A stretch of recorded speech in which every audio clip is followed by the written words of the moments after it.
The material presented in the Very Healthy Traveler and accompanying booklet provides general guidelines for healthy adults, but not necessarily for children and women who are pregnant or may become pregnant. Certain advice may be unsuitable for you because of unknown, current, or past medical conditions. Advice may also change as new information becomes available. Before you leave, it is crucial to review the video recommendations and get the specifics for your trip from your doctor and a tropical and travel medicine specialist.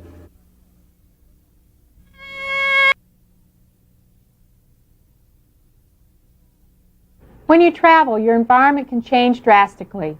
You can be in a hot, humid jungle and within a few hours on a cold, dry mountain peak. Even if you're staying in first-class accommodations, you still face environmental hazards. For instance, you could be bitten by mosquitoes which carry dengue fever, or in high-altitude cities have trouble sleeping.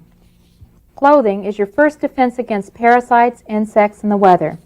To keep hookworm larvae from penetrating your skin, wear closed shoes and always sit or lie down on an impermeable ground cover such as a plastic poncho. Comfortable shoes with ankle support and boots will also help prevent blistered feet, sprained ankles, and snake bites. Don't forget to carry moleskin for blisters and an ace bandage for sprains.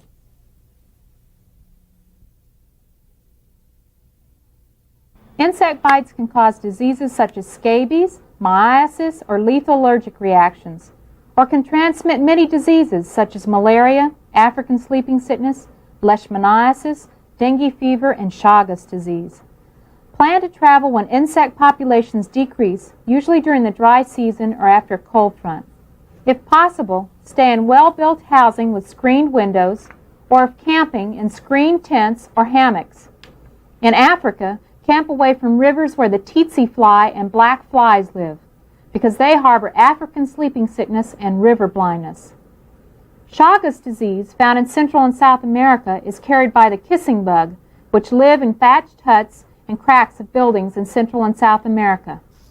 Mosquito netting impregnated with safe insecticides will help you get a good night's sleep and decrease your exposure to malaria. Outside, wear protective clothing including opaque long-sleeve shirts, long pants, socks, and closed shoes. Light-colored khakis are a good choice because tsetse flies are attracted to blue, certain mosquitoes to black, and bees are attracted to bright colors.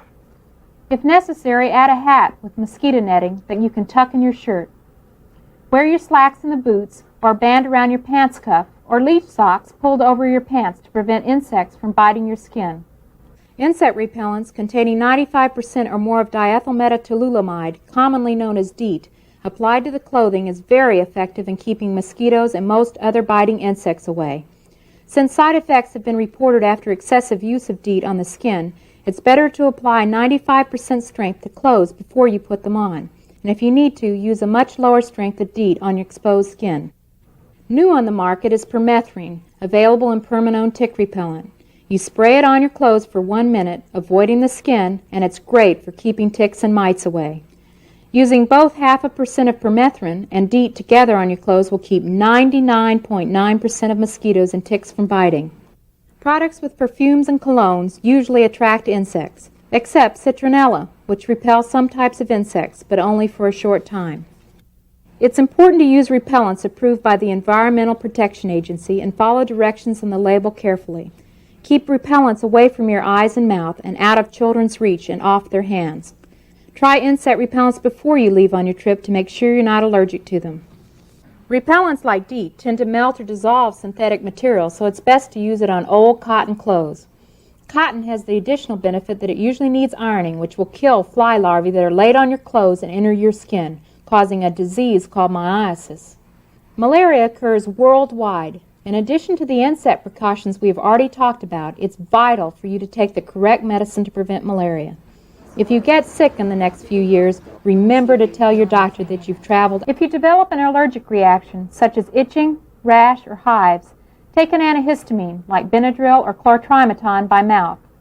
If you have a severe allergic reaction, such as you can't breathe or you collapse from shock, a shot of epinephrine or adrenaline contained in the ANA Anaphylaxis Emergency Treatment Kit could save your life. Beware of all animals that bite. If you're injured, clean the wound thoroughly, bubbling up the soap.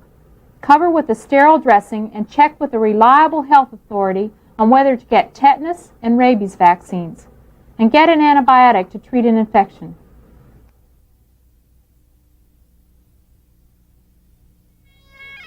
Sunburn and damage to the eye happen sooner near the equator and at high altitudes. Cover yourself with opaque clothes, and 30 minutes before going out in the sun, apply plenty of waterproof sunscreen labeled 29 or higher to expose skin, lips, ears, and around the eyes. Reapply it every couple of hours depending on the brand. Wear sunglasses which provide 100% protection against ultraviolet light to prevent blindness. Wear a broad-rimmed hat that can soak up sweat and sunscreen before they burn your eyes. Sunscreens contain many different chemicals, including PABA. Check before leaving on your trip that you have a sunscreen that doesn't irritate your skin or cause a rash.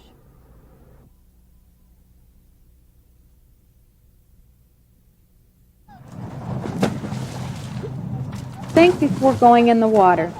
Even by standing for just 2 minutes in certain rivers, irrigation canals, and lakes, you can get schistosomiasis, a parasite that will make you sick weeks later. Find out before you leave if the water contains these parasites, before you plan to go wading, rafting, or swimming. If you fall in, don't panic. Get out immediately and briskly rub yourself off with a towel, or apply isopropyl alcohol to affected areas, avoiding the face. If you need the water for bathing, disinfect it the same manner as you would drinking water. Unfortunately, raw sewage and chemicals often leak or are dumped into fresh or salt water. Even while you're swimming or water skiing, you can get enough water in your nose or mouth to get seriously ill, and unexpected cuts can become infected quickly. That goes for surfers and scuba divers too. Pools are not exempt. Swim only if the water's clear and adequately chlorinated, and keep your face out of the water. Swimmer's ear is very common, but you can prevent it by combining equal parts of vinegar, isopropyl alcohol, and sterile water. After swimming, use a dropper to fill your ear canal, and if necessary, place sterile cotton at the opening of the ear canal to keep it from getting into your eyes. Scuba divers, check your equipment, source of air for your tanks, and underwater currents. Only dive if you're well hydrated and in perfect health. Remember, the nearest decompression chamber may be hours away. In addition, find out how to avoid or deal with poisonous marine creatures before you get in the water.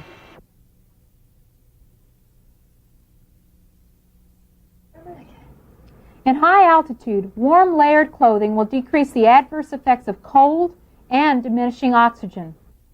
2 days prior to high altitude, eat a diet containing 70% carbohydrates and plan to climb no more than 1,000 to 2,000 feet per day, starting at 8,000 feet. But even the healthiest get high altitude sickness above 8,000 feet. Some mild symptoms of altitude sickness include nausea, headache, and inability to sleep. Some medications, such as Diamox, can reduce these symptoms. More severe symptoms are vomiting, shortness of breath, blurred vision, and inability to urinate. And if your friends also notice that you're walking funny, acting bizarre, or blue around the mouth and fingernails, tell them beforehand to give you oxygen, take you to a lower altitude where you no longer have symptoms, and get you expert medical care.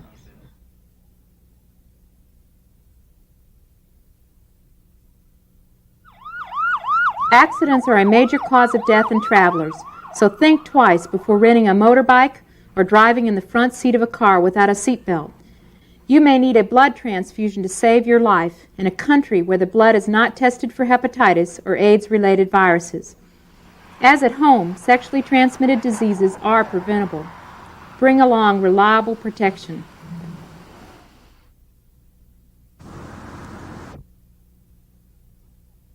Access to medical care, especially coronary care or trauma units, is limited outside North America, Europe, Australia, and Japan.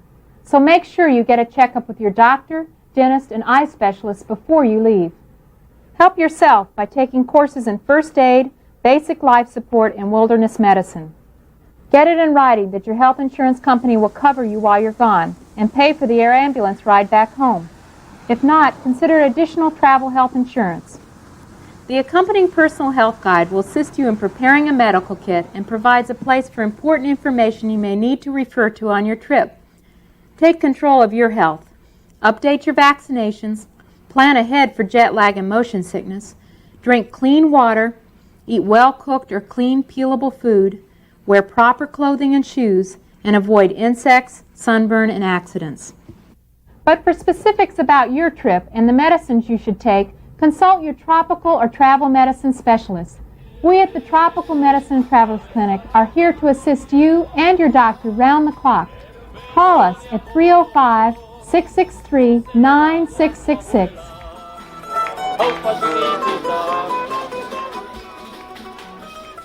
Have a great trip, and may you always be a very healthy traveler.